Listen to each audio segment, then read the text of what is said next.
एक यमुना पुलिन पर आज असंख्य गोपियां और श्याम सुंदर मिल रहे हैं।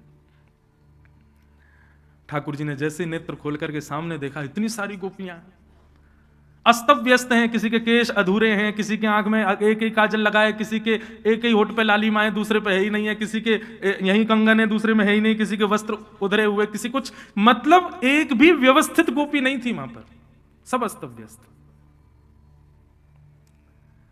ठाकुर जी ने सबका स्वागत किया, स्वागतम स्वागतम, आइए, आप सबका स्वागत है। इतनी रात को आप सब गोपियां अपने पति परिवार बच्चे बालक सबको छोड़ छाड़ के यहां अकेले वन में क्या कर रही हो? ब्रूतागमन कारणम, अपने आने का कारण बताइए। गोपियां सब खड़ी हैं, ठाकुर जी कह रहे हैं ब्रूतागमन कारणम, अपने आने का कारण बताओ। कभी कभी बंधुओं यह अनुभव होता होगा कि भक्ति के पथ पर ठाकुर जी संसार के प्रलोभन हमारे हृदय में प्रकट करते हैं। अरे इससे बढ़िया तो हम संसार में रहे आते, इससे बढ़िया तो हमने ब्याह कर लिया हो, तो इससे बढ़िया फैक्ट्री में ही रहे आते, वहीं बढ़िया कमा रहे होते, काहे को सब चीज छोड़ छाड़ के आ गए।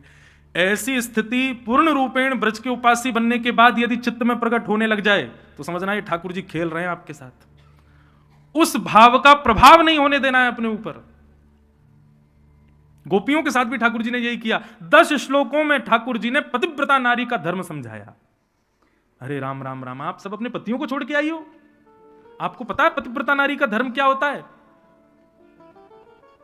गोपियां चुपचाप सुन रही हैं और ठाकुर जी कह रहे हैं पतिव्रता नारी का धर्म होता है अपने पति को ही परमेश्वर मानो, उसी के ही माता पिता को लक्ष्मी नारायण मानो, उसके पूरे परिवार को ही अपना सर्वस्व मान करके उनकी सेवा करो, वो जैसे भी हैं उनको स्वीकार करो, यही एक पतिव्रता नारी का धर्म है, उसका कल्याण करो।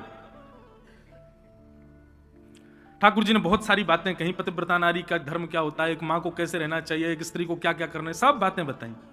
और सब बातें बता करके ठाकुर जी चाह रहे थे ये गोपियां वापस लौट के चली जाएं,